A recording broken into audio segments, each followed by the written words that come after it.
Hello दोस्तों, आप सब लोग कैसे हैं। आशा करती हूँ कि आप सब लोग अच्छे होंगे और अपने अपने कामों में व्यस्त होंगे। दोस्तों, इस कहानी के सभी पार्ट मेरे चैनल पर अपलोड कर दिए गए हैं।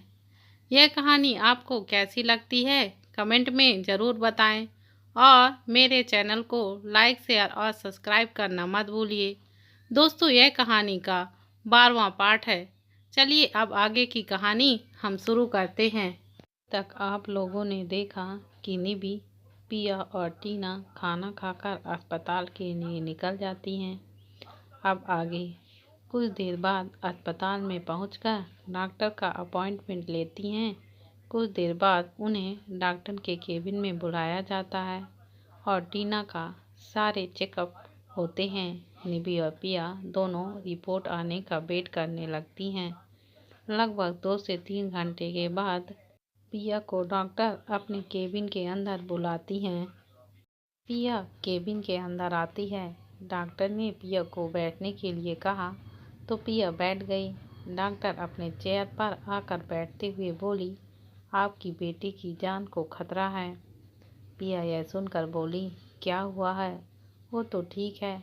जिस पर डॉक्टर ने समझाते हुए कहा, आप पहले मत घबराइए ना, इसका इलाज भी है लेकिन इसमें खर्चा बहुत आएगा।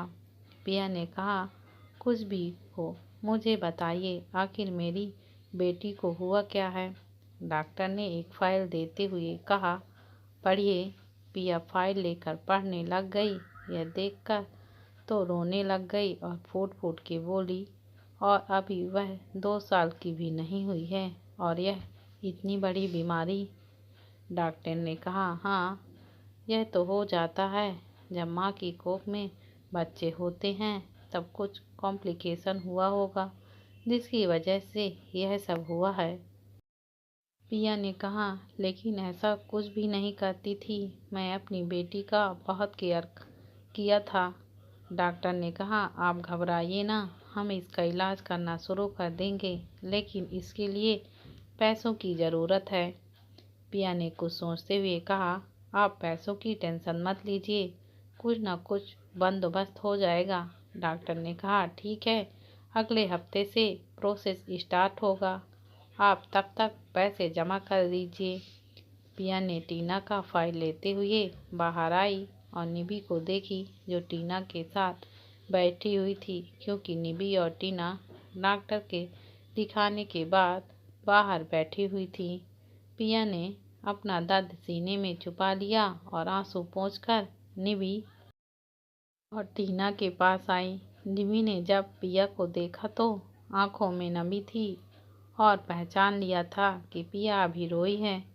पिया ने कहा, चलो अब हमें चलना है। निबी ने टीना को उठाया और हॉस्पिटल से बाहर आने लग गई। रास्ते में टीना निबी की गोद में सो गई थी। पिया ने जब यह देखा तो बोली, मुझे टीना को दे दो, तुम्हें अब दिक्कत हो रही है। टीना अब सो गई है। निबी ने कहा, कोई बात नहीं, आखिर मेरी भी तो बेटी जैसी है और वैसे भी मैं इसकी मौसी हूँ। पिया ने कुछ नहीं कहा और ऑटो में बैठे बाहर देखने लग गई और अपने मन में सोचने लगी, मुझे किसकी मदद लेनी चाहिए। अगर मैं शिव और वंश से बोलूँगी तो वह फिर से दोनों लड़ने के लिए तैयार हो जाएंगे, जो कि मैं बिल्कुल भी नहीं चाहती। और फिर पिया भोलेनाथ को मन ही मन प्रार्थना करने लग गई। निबी ने पूछा, क्या बात है, तुम रो क्यों रही हो। पिया ने अपने आंसू पोंछते हुए निबी की तरफ देखते हुए बोली, अभी नहीं, बाद में बताती हूँ। निबी ने कहा, ठीक है, लेकिन बता देना। कुछ ही देर में वह दोनों घर पहुँचे। पिया ने टीना को अपनी गोद में लिया और कमरे में लेकर अपने अच्छे से बेड पर सुला दिया। टीना भी अच्छे से सो गई और सोते वक्त ही पिया का हाथ पकड़ लिया। पिया यह देखकर नम आंखों से बोली, मैं तुम्हें कुछ नहीं होने दूंगी, एक तुम ही तो हो मेरी जीने की वजह, अगर तुम्हें कुछ हो गया तो मैं जी नहीं पाऊंगी। यह सब कहते हुए पिया की आंखों में आंसू झरने की तरह झरझर बह रहे थे। वहीं दूसरी तरफ एक दूसरे से अनजान शिव प्रयागराज के एयरपोर्ट में उतर चुका था। शिव जैसे प्रयागराज की जमीन पर पैर रखा तो उसके कुछ अच्छा अनुभव हुआ और चेहरे पर मुस्कान छा गया। अमन ने कहा, प्रयागराज की हवा में एक अलग ही प्रकार का एहसास है और यहाँ पर कोई भी आता है तो खाली हाथ नहीं जाता। शिव ने कुछ नहीं कहा और प्रयागराज को देखने लग गया। उसे बहुत अच्छा महसूस हो रहा था। ऐसा लग रहा था कि कोई अपना यहाँ पर है। शिव ने अमन को कहा, कब है मीटिंग? जिस पर अमन ने कहा, सर आज शाम को है। शिव ने कहा, ठीक है। यह कर शिव अपनी रॉयल कार में आ गया और बैठ गया और प्रयागराज की गलियों में चलने लग गया। आगे पीछे बहुत सी कार चल रही थीं प्रोटेक्ट के लिए। शिव कार में बैठा अपने लैपटॉप पर कुछ काम करते हुए प्रयागराज को भी देखने लगता है। वह अपने मन ही मन में कहा, ऐसा क्या है यहाँ की हवा में? ऐसा क्यों लग रहा है यहाँ पर मेरा कोई अपना है? कुछ देर में एक बड़े से होटल के सामने आकर कार रुकी तो बॉडीगार्ड ने कार का गेट खोला तो शिव बाहर आया और अपनी रौबदार पर्सनालिटी के साथ अंदर आने लग गया। होटल में मौजूद मैनेजर सभी शिव का स्वागत कर रहे थे क्योंकि यह होटल शिव का ही था और सभी आदर के साथ अपना सर झुकाए थे। शिव अपने कोट का बटन लगाते हुए अंदर चला गया और मैनेजर ने अपना इंट्रोडक्शन देते हुए वेलकम किया। शिव ने हाथों से इशारा किया, बस, और अमन से कहा, रूम रेडी है? अमन ने कहा, सौ, और जल्दी अपने रूम की ओर चला गया।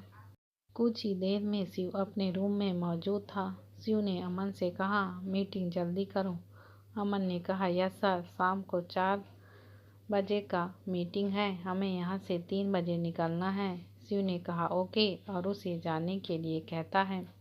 अमन के जाने के बाद शिव ने कोट का बटन निकालकर सोफे पर फेंकते हुए बालकनी में आया और अपनी बाहों को फैला के कहा, कुछ तो है यहाँ जो मुझे अपना अपना सा लग रहा है, लेकिन क्या, यह मुझे नहीं पता चल रहा, लेकिन मैं पता करके रहूँगा। यहाँ ऐसा क्या है जो मुझे बहुत ही अधिक खुशी हो रही है।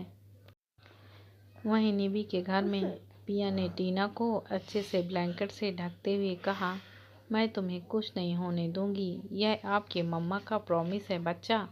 और टीना के फोरहेड पर किस किया और रूम से बाहर आई तो निवि ने पूछा, क्या बात है बताओ, और डॉक्टर ने क्या कहा? पिया निवि के गले लगकर रोने लगी और बोली, मेरी जिंदगी में ही इतने उतार चढ़ाव भगवान ने क्यों लिख दिए हैं? मैं अपनी बेटी को कुछ नहीं होने दूंगी, चाहे इसके लिए मुझे कुछ करना पड़े तो मैं करूंगी।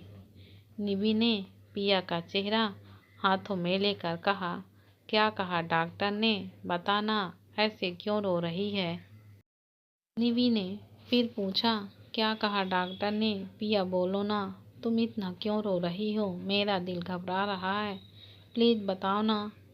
पिया ने रोते हुए कहा, टीना के दिल में छेद है।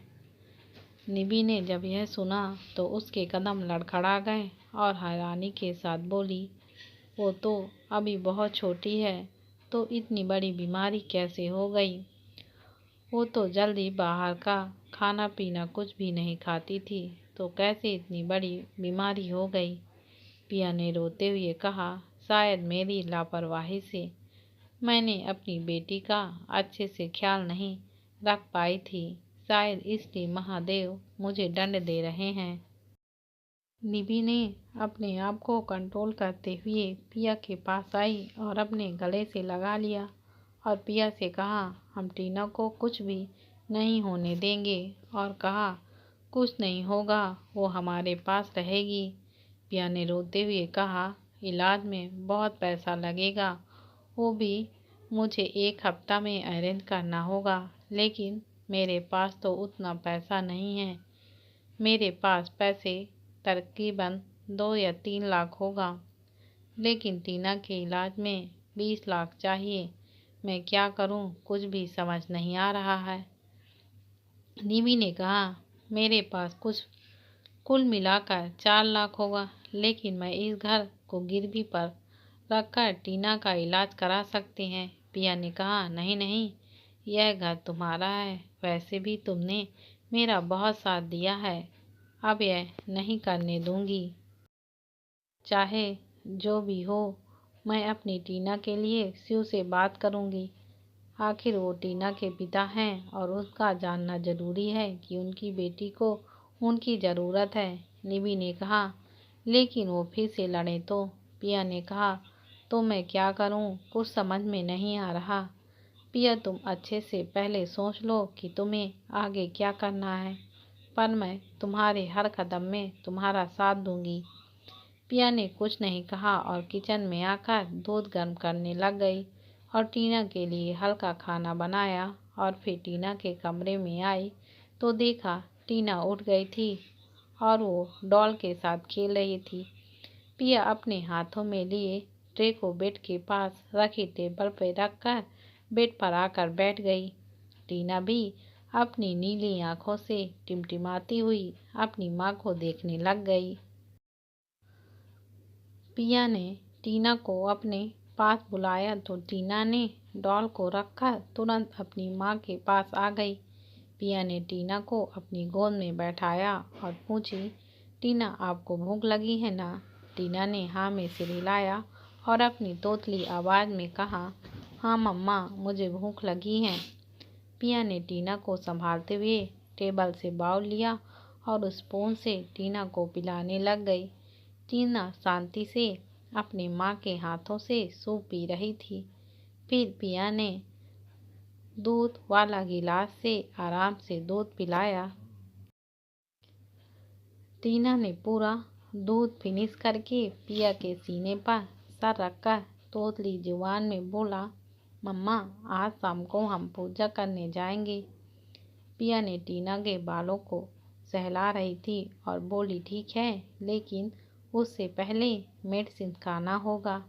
टीना ने कहा, नो मम्मा नो, बहुत कड़वा होता है। पिया ने कहा, चॉकलेट दूंगी। टीना ने कहा, तब ठीक है, मैं मेडिसिन खाऊंगी। पिया ने मेडिसिन दिया तो टीना ने खा लिया। पिया जानती थी दवा बहुत कड़वा होता है, आखिर उसे भी दवा पसंद नहीं थी। वो अपनी बेटी के लिए बहुत दुखी थी। दोनों माँ बेटी कुछ देर ऐसे ही बातें करती रहीं। पिया अपनी बेटी को अपने सीने से लगाई हुई थी, लेकिन कुछ देर में पिया को टीना की कोई हलचल नहीं मिला तो वह टीना को थोड़ा दूर करके देखती है तो टीना सो गई थी। मेडिसिन की वजह से टीना को नींद आ गई थी। पिया ने टीना को अपने सीने से लगाए लेट गई और अपनी बेटी की छोटी छोटी सी अंगुली को अपने हाथों में लेकर देख रही थी और बोली, टीना, तुम्हें मम्मा कुछ नहीं होने देगी। फिर 1.5 साल पहले वाली यादों में चली गई, जब पिया का लेबर पेन शुरू हो गया था और उस वक्त हॉस्पिटल में थी और पिया बहुत ज़्यादा ही दर्द में थी। तभी बच्चे की रोने की आवाज़ आई, जिससे पिया बेहोश हो गई। निबी आई और अपने गोद में लिए टीना के साथ खेल रही थी। कुछ देर बाद पिया की आंखें अपने बच्चे की आवाज़ से खुली तो निबी अपने हाथों में छोटी सी बच्ची को गोद में लिए उसके पास आकर बोली, पिया, तुझे प्यारी सी बिल्कुल परी के जैसे लड़की हुई है। पिया ने अपनी बच्ची को गोद में ली तो बहुत अच्छा फील हुआ। पिया की आंखों में आंसू आ गया था। तभी नर्स आई और बोली, पिया जी, आपको अपनी बेटी को दूध पिलाना चाहिए, क्योंकि इस वक्त सबसे पहले अपनी माँ का दूध पीना चाहिए। पिया ने बच्ची को ठीक से गोद में लिया और अपना दूध पिलाने लग गई। पिया एक माँ बनने की खुशी में थी। निवी ने कहा, तुम दूध पिलाओ, मैं कुछ देर में आ रही हूँ। पिया ने हाँ में जवाब दिया तो निवी चली गई। पिया ने अपनी बच्ची का छोटे से हाथों को पकड़कर चूम लिया और बोली, शिव आपकी बच्ची में आपको बताना चाहती हूँ। फिर फ़ोन लेकर अपनी बेटी का फ़ोटो खींच ली और भेजने वाली थी कि रुक गई और फ़ोन कर दी। एक बार पूरा बेल बजने के बाद फ़ोन कट कर दी। तब तक निधि आ गई और बोली, चल तुझे तैयार होने में हेल्प कर दूँ, हमें यहाँ से डिस्चार्ज मिल गया है। पिया ने कहा, नहीं, तुम बच्ची को लो, मैं नर्स की हेल्प से रेडी हो जाऊंगी। कुछ देर बाद पिया रेडी हो गई और अपनी बच्ची को लिए घर आई। घर को बहुत अच्छे से सजाया गया था। गेट पर आरती का थाल लिए काकी और आसपास के पड़ोस भी थे जो निधि और पिया को जानते थे। काकी ने पिया को गेट पर ही रोककर आरती की और पिया को तिलक लगाए। कुछ दिनों बाद बच्ची का नामकरण हुआ। पिया ने अपनी बच्ची का नाम टीना रखा, जो कि वह निधि ने पहले से ही सोच रखा था। टीना बहुत क्यूट थी और शरारती थी। आसपास के सभी लोग टीना से बहुत प्यार करते थे। पिया यह सब याद करती हुई अपनी सोई हुई टीना को देख रही थी। फिर कुछ देर बाद पिया की भी आंख लग गई और वो भी नींद के आगोश में चली गई। निधि आई चेक करने के लिए। पिया के जैसे कमरे में आकर माँ बेटी को सोते हुए देखी तो मुस्कुरा दी और वो भी टीना के बगल में टीना को पकड़े सो गई।